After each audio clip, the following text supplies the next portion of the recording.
It's here. The men's final is finally here. Roland Garros 2022 is going to finish on Sunday, and it's going to be between two players who really a lot of people thought might not even make the final. Can you believe Rafael Nadal wasn't a favorite for so many people? But he's in the final. He's facing Casper Ruud. It's Rafael Nadal in his 14th Roland Garros final. Casper Ruud in his maiden Grand Slam final, the first Norwegian player to ever make a Grand Slam final. And Rafael Nadal, of course, on the complete other end of the spectrum, looking to create so many more records, looking for his 22nd Slam, his 14th Roland Garros title. Try and open the gap even more in the Grand Slam race as well against Novak Djokovic and Roger Federer. It's all to play for on Sunday. Can Casper Ruud cause the upset? Can the Norwegian, who played a very, very good game against Marin Cilic, upset the odds and beat someone who is undoubtedly the best player to ever grace a clay court? We're going to get into that. We're going to break it down. We're going to look at their routes to the final. Tactically, I'm going to go through their semi-final displays as well. Talk about how tactically they're going to gel as well, both players, and also what problems each may have with each other's style. Before we get into that, though, do remember to hit that like button if you haven't done so already, and do subscribe if you're new as well. If you want to help us out even more as well, you can hit that join button after you have subscribed if to become a member, and there's some cool perks on there as well, so do check it out. And thank you to everyone that has already become a member. If you're a podcast listener or watcher, remember to leave a rating or review or subscribe, depending on what podcast platform is your preference. Okay, let's get into this then. Let's start off with Rafael Nadal, because everyone wants to talk about him, so let's just talk about him, get him out of the way. Everyone knows I've got a bit of a soft spot for Nadal as well, but not just that. I think we have to talk about one of the GOATs, right? One of the GOATs, I said. Don't catch me out. Right, so Rafael Nadal.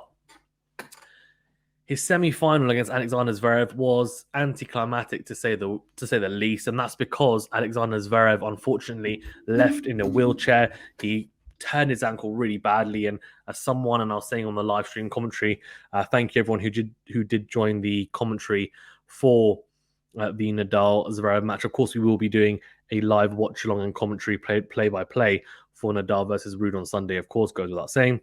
But yeah, it was a really, really entertaining watch, especially with everyone in the chat. Some great comments as well and analysis as well. So definitely need to get some of you guys on board for the channel for sure.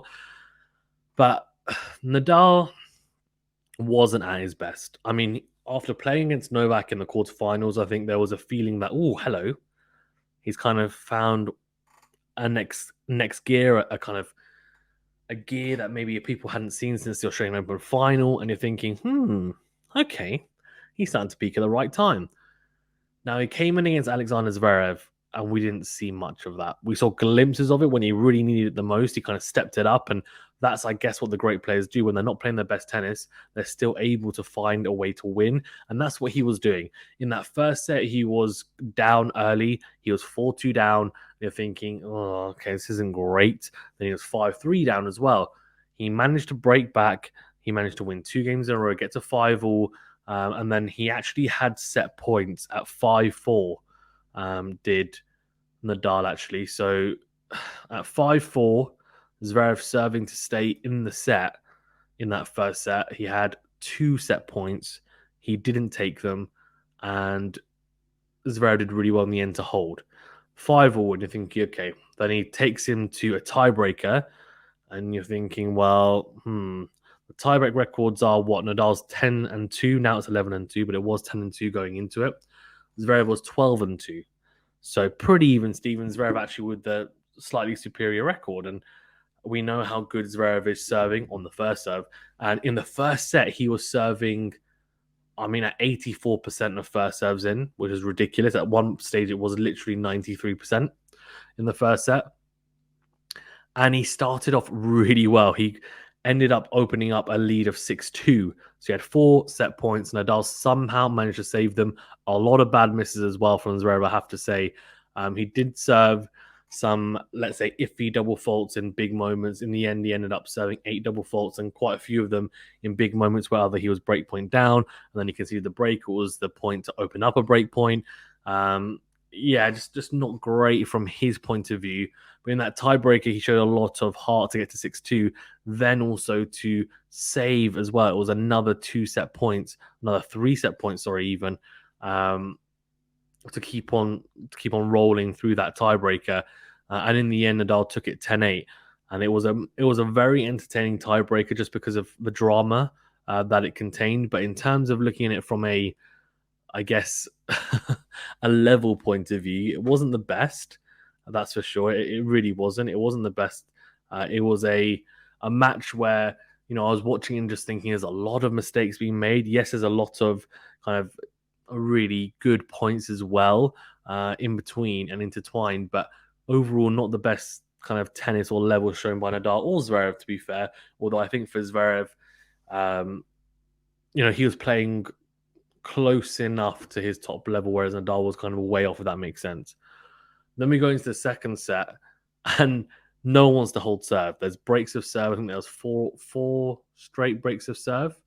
Then finally, it's 5, and then finally Zverev holds, goes to 4-2, and so there was 5, yeah. So Zverev held, went to 4-2. That was the 6th game, and then exactly the same as the first set. He was 4-2 up, and they threw the lead away. Nadal breaks him back. We go to a tiebreaker again, and then he has this fall, and the fall was just horrific because he turned his ankle, and you're just thinking, oh no! And as soon as he did it, he screamed, and I was like, he's done. As soon as they wheeled him off, I was like, he's done.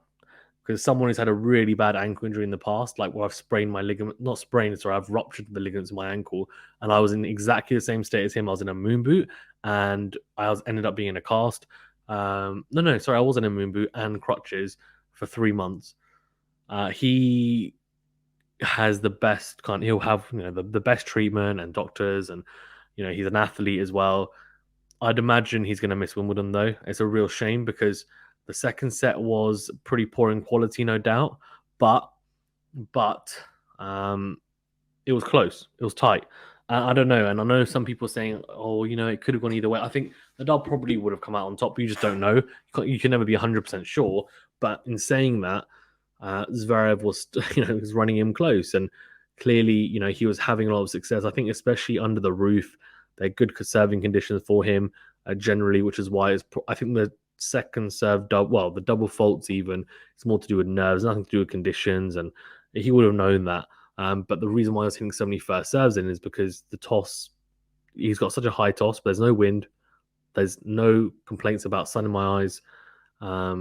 It was just perfect serving conditions, so he was enjoying it.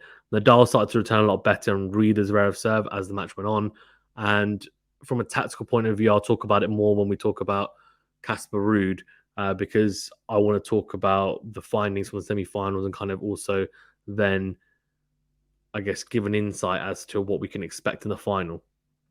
So from Zverev's point of view, it was a very different story. So from Zverev's point of view, from Casper Ruud's point of view, it was a very different story. He played against Marin Cilic, and it was a very good display. Probably his best of the tournament, in my opinion.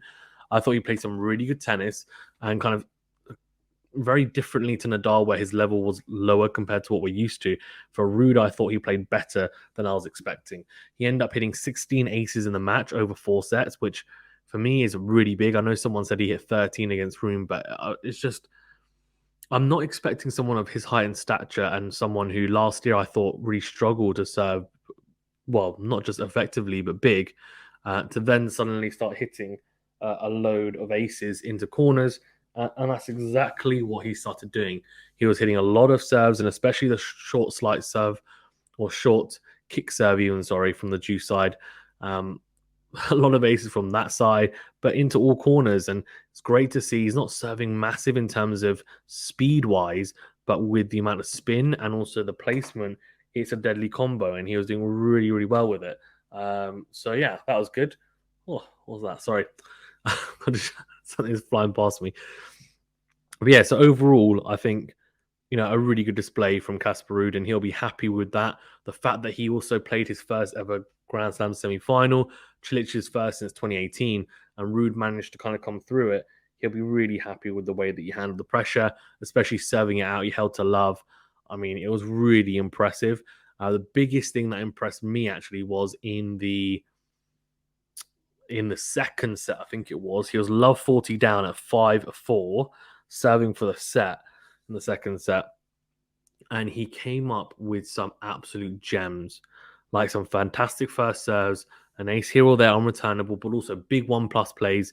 Didn't back down. He was confident. He backed his game and he executed it to a T. He managed to save all 3 break points and then he managed to convert the set point at the first time of asking. It was a real fighting display. And I have to say, his defensive game as well is something to behold. It's really impressive the way he tracks down the drop shots as well. And also his little kind of, his hands at the net are very good in terms of just in and around the net, just a little dinks cross court, very good touch and feel. And it's quite impressive actually to see. So we'll talk about that more in depth, but he's had a very good tournament, I think. And we can quickly go through, I guess, the routes for each player as well. We'll start with Ruud as we're talking about him. But yeah, the biggest thing and the thing that stood out the most was the serve. And again, thank you to everyone who joined for that watch along. But yeah, so we'll go through it from the first round onwards. So Tsonga in the first round, of course, Tsonga in his farewell tournament. That wasn't an easy match. Tsonga, in the end, having a lot of success as well. 3 tiebreakers, of course, Tsonga winning only the one, but which was the first set. Ruud then came through the other 3 sets, but it was a tough, grueling match. And Rusevori in straight sets, impressive. Sonego, he won in 5 sets. That was a good win because Sonego is a very good clay courter. So that was a good win, in my opinion, for Casper Ruud. Then Hurkacz beat him in 4 sets. Hurkacz has been in some pretty good form on clay. So again, in my opinion, a very good win. Beat him in 4 sets, and Hurkacz, he's a good player, very good player in general, but on clay, not his most preferred surface, but he's been in good form recently. Then Holger Rune, good win for him in 4 sets as well, which is impressive given how well the Danish player has been playing recently. And then Cilic in 4 sets as well. So he goes into this with a little bit of wear and tear for Nadal, though, of course. He had a 5-setter against Felix, a 4-setter against Novak, a 3-hour match against Zverev, even though it was only 2 sets. So he'll be happy, maybe. Obviously, he's not happy that he won the way he did, and he was really upset about it after and said so. But he'll be happy in the sense that he has, 1, a longer break playing in the day, 2, the match didn't go on and could have gone on a lot longer. So he'll be able to rest because of that. And 3, I think he would still have played less time on court than Ruud going into the final. So, yeah, I mean, Nadal, obviously, I've mentioned the names he's played in the last 3 games, and I think we don't have to talk about his whole run. But, yeah, I think obviously Novak in the quarterfinals, and then Zverev, and then before that, Felix in the round of 16. Those are the big ones where, he could have had trouble and did have trouble. Felix actually the only one to take him to 5 sets, and that was a really tight one. I mean, it could have gone either way. So, I think from my point of view, it's going to be a really intriguing final in the sense that we're going to see someone in Nadal who's expected to win. He knows how to win. He's done it. He's been there. He's done it. But there's still some question marks around his foot and his fitness, kind of, because I know everyone was saying after the Novak win that, his foot's perfectly fine. But then against Zverev, I don't know whether it was the foot, but he wasn't moving as well as he normally does. He wasn't timing the ball as well as he normally does. And that's not to do with the foot, but it could also be to do with his movement. And if he's not moving particularly well, then that can be an issue. So I think overall, I'm not sure what Nadal's going to be there in the final. I'm assuming he'll again have cortisone injections and he'll try and be kind of fit and healthy and able to spry, but it's difficult to know for sure.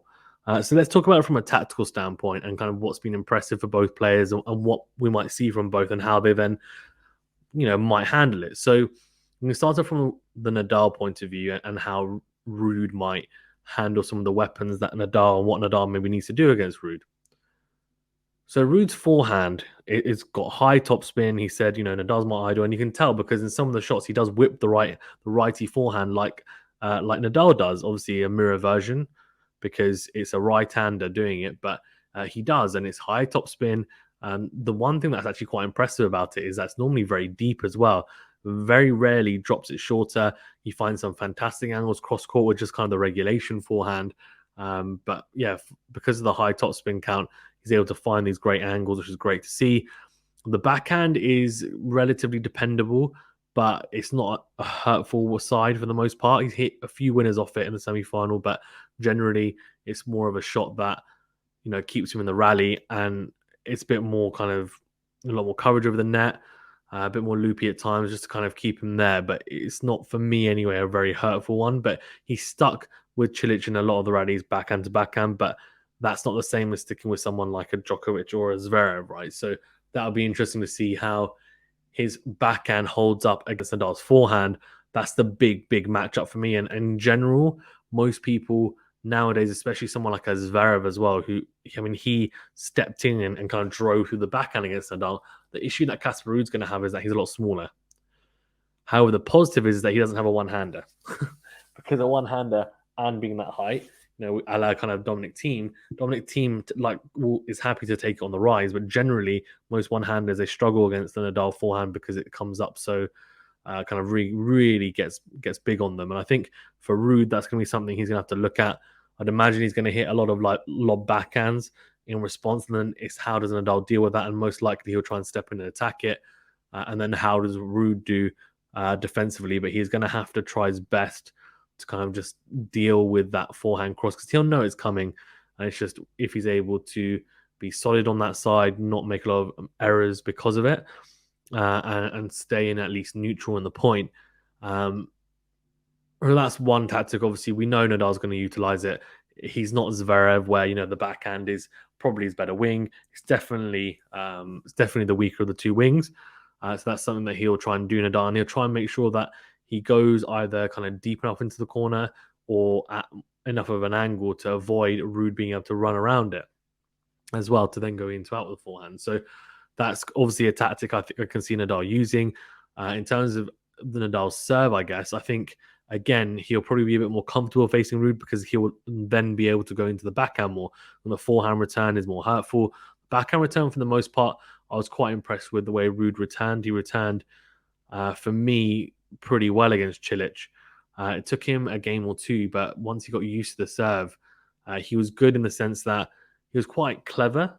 So Cilic was doing really well on the 1+ plays, especially when, you know, Ruud was going cross court.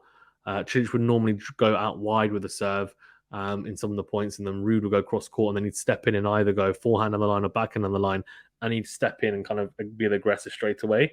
So Ruud was thinking, well, okay, I'm not going deep enough cross court, and he's punishing me, winning a lot of points just on the 1+ plays. What should I do? So he thought, okay, I'm not going to, it wasn't necessarily a lob, but it was a more floated backhand or forehand. And then it ended up going down the middle of the court, but with very good depth, right at the feet of Cilic. It meant that he had no angle, couldn't step in. And yeah, it made a difference. What Cilic did do well, though, so, for example, what Cilic did do well was eventually start coming to the net to nullify that, and it did help. So from Nadal's point of view, he will try and go to the backhand more because the backhand return from Ruud is the weaker side as well. So he'll go from the ad side, he'll go out wide, and that's the more natural lefty serve anyway, and hope that, you know, he can drag Ruud out. He may even come to the net at times as well to try and finish with a point, because I think with Ruud, he doesn't miss a whole lot. So probably a good idea to try and mix it up for Rafa. And similarly, on the juice side, he'll probably go down the tee a lot of the time into the backhand and hope he gets a lot on returns, or at least a shorter ball to pounce on. Although Ruud was good returning-wise, I thought, for the most part. So he did pretty well to get to defensive against Cilic in a lot of the rallies, and I think that Nadal might have to deal with that in the final. The other thing, I guess, will be that Ruud defensively was really good against Cilic, in the sense that not just, able to get balls back, but the way that he was slicing the forehand defensively, like, it was not just floated, but it was more lower of the net, but very good depth on it as well. And he got himself to neutral a lot of times, sliding around just side to side. Very, very impressive defensive abilities. And I can see why a lot of people think he's going to be a great clay court player in years to come, not just now. So that's a big positive for Casper Ruud. And also kind of what he'll need to do, have to defend extremely well. And he'll have to kind of deal with the Nadal serve into the backhand and wonder what to do now. I think he should probably go down the middle, as he did against Chile. Yeah, he should definitely go down the middle with the backhand or forehand returns if he's struggling anyway on the Nadal serve, and give himself a chance to get to neutral. Thought it was a really clever play from him just to avoid the angles on the Nadal as well, I guess, especially on the ad side. He'll go out wide, drag Casper out, and if Casper goes backhand cross, he's going to step in and go forehand on the line, or even go behind Ruud, and he'll be on the back foot straight away. So if he's going to go backhand cross, it needs to be with depth. It needs to be in the corner, and then hope that Nadal isn't able to punish him with a 1+ play. So that's an interesting tactic. I think from the Nadal point of view as well, I think obviously he's been hitting and I've said it in a lot of the videos, the flatter serve out wide from the deuce side better. This tournament it hasn't been as good. Against Novak, he hit it really well. Against Zverev, it wasn't as good. And I think it's also because he, at the start, started trying to go into the backhand first and then realized that's not the right play and adapted. Against Ruud, I don't think it's necessarily the right play, although again, Cilic did have some success going out wide, dragging Cilic out wide, and then coming into volley or kind of just, dragging him out did help. And I think with Nadal, maybe he should do exactly the same thing. At times, maybe go out with that kind of flatter serve out wide, and he probably will have some success with it because Ruud will then have 3 choices. He can either say, okay, I'm going to go cross court, and that then opens up, I guess, for Nadal the in-to-win forehand, which he might then kind of pummel away, or he might even go back end on the line, but I'd imagine he'll go try and go in-to-win. Or he can say, okay, well, I can try and go down the line, which is the low percentage return, or he can go down the middle, and that's where then Nadal will be thinking, well, maybe I should come to the net. And that's where then Nadal needs to anticipate what does Ruud do, and he'll be thinking that, right? And I can see him coming into the net a fair few times behind the serve because he won't want to grind with Casper Ruud for a lot of it. Not because he maybe thinks, oh, I can't grind with him from the back, but if he doesn't need to, why should he? If he's confident in his volleying, which I think he is, he will come to the net at the right opportunity. So I think that's a big option. And Cilic did have success coming to the net when he came to the net, but he didn't volley particularly well in his overhead. He missed a lot of overheads against Ruud, a lot of uncharacteristic overhead misses. His overhead isn't the best, whereas Nadal's overhead is a lot better. If Cilic had taken a lot of, even if he just managed to hit and make a lot of those easy overheads, easy volleys, probably was going to 5 sets, and he would have had a good chance, to be fair, as well, a better chance anyway against Ruud. So I think, it says a lot about his game. Nadal won't give him as many points as Cilic did, in my opinion. It's just not going to happen. And Nadal always gets a lift, one from the court, but also playing a final at Roland Garros. So yeah, I think that's kind of what Nadal needs to do. The into-out forehand is great, but I think he'll pummel the backhand first, and then he'll go to the into-out forehand when the court opens up. And he'll try and whip it cross-court, drag Ruud out on the backhand side to make it awkward, and then he'll go into-out with the forehand. And that's probably the right tactic to use.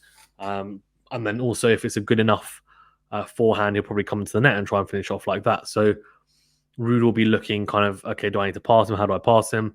Also, I guess trying to utilize a drop shot if he is really pushing Ruud back.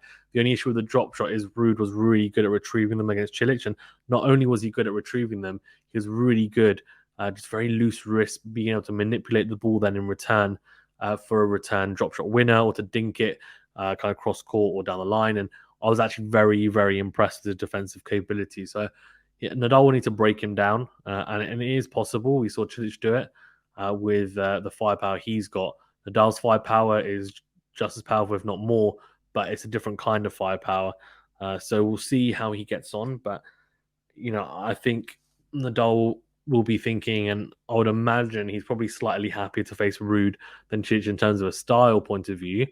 But in saying that, Ruud played really well. And if he plays like how he played against Cilic in the last 2 sets, we're in for a pretty decent game.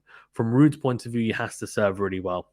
If he serves really well, like he did against Cilic, and as I said, 16 aces or whatever it was, then he's got a very decent chance. And I think Nadal has, and someone actually quoted it in the live stream, the best return games won percentage of all time. Now, I don't think he's the best returner of all time, despite that stat, but he's definitely up there, right?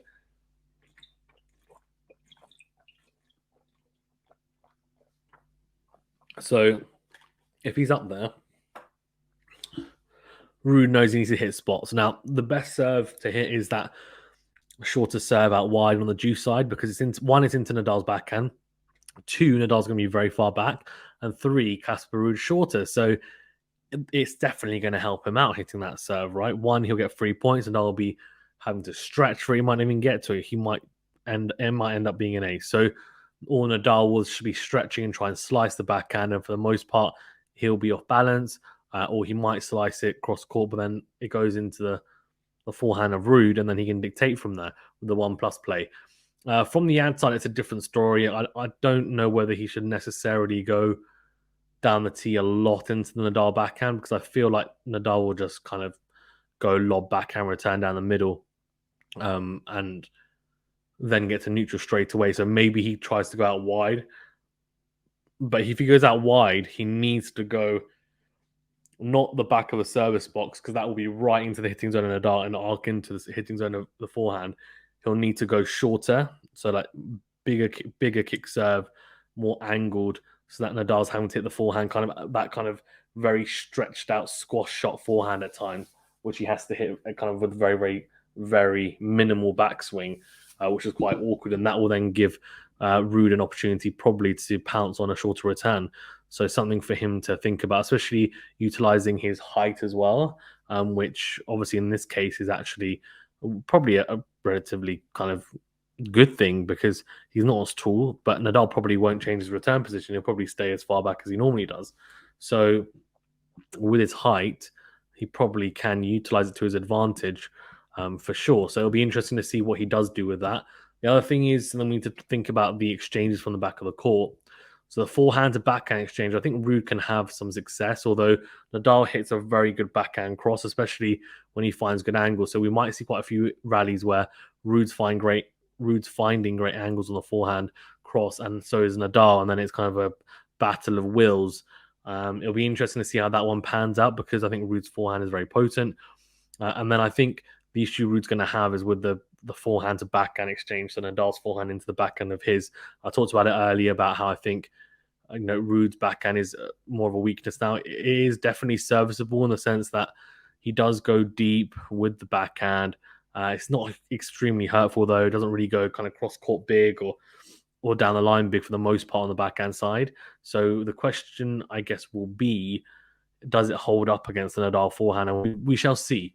We shall see because it's not exactly, you know, it's not exactly something that a lot of righties are able to particularly thrive upon. I think it's one of the hardest shots you'd imagine for anyone to return. So we'll see how Casper gets on. And interestingly as well, neither player, they've never played each other before as well, Nadal or Casper Ruud. And interesting, I've got a stat here that apparently they've spent almost the same amount of time on court, probably because of how long the 4 setters Nadal played were, and also that Felix game. So 18 hours and 8 minutes for Nadal, 18 hours and 2 minutes for Casper Ruud.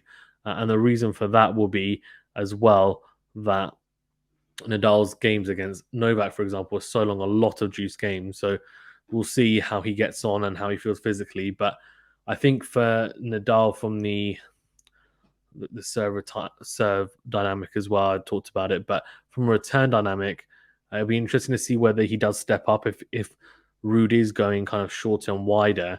Does Nadal think, okay, I need to maybe step up on the court, or does he stay back and say, actually, no, I'm going to hit this more lobbed return and kind of come forward? Because Ruud has been serving really well, yes, and it's been very potent, but it's not as big as some of the other servers where he necessarily needs to stand that far back. So I wonder whether he does kind of come forward and try and be a bit more proactive on it or not.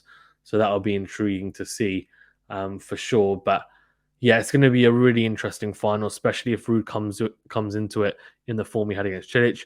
For Nadal, I think if he plays at 50%, he's got a chance. And then if he plays at 60% or above, he probably wins, because I think the occasion is definitely going to be hard for Ruud to kind of soak up. Playing against the 14-time champion as well, probably the hardest test kind of in in tennis anyway, is playing Nadal on Philippe Chatrier at Roland Garros in the finals. So we shall see how he gets on, but he might relish the occasion. He might step up to it completely. He might be unfazed and he's got nothing to lose. And who knows, he might be, you know, he might win his first ever Grand Slam in his maiden, Grand Slam final. So we'll see. We'll see how it all pans out. But also interesting to see how if Nadal uses the backhand slice as well, the shorter one. It did work a treat against Zverev in the kind of second half of the match. At the start, he was slicing it too deep, which is ironic to say, but it wasn't into the corner. It was kind of down the middle of the court, and Zverev would then just eat it up, especially on the forehand side. So I think Nadal needs to be clever there because it'll be intriguing to see how Casper does combat it. Will he have as much success as Zverev did early on? And then if Nadal starts utilizing the shorter slice to drag Ruud to the net, how comfortable is Ruud in the net? And I would say he's not super comfortable. He likes to stay further back.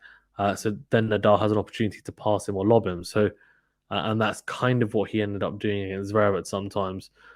So, yeah, we'll see. We'll see how it pans out. My prediction, though, is going to be Nadal in straight sets. Sorry to all the Casper Ruud fans. I think Casper Ruud will have some moments. I think there will be a couple of I think there'll be a couple of competitive sets with one where Nadal kind of runs away with it. But in saying that, you just never know. You never know. It could be a 4-setter easily.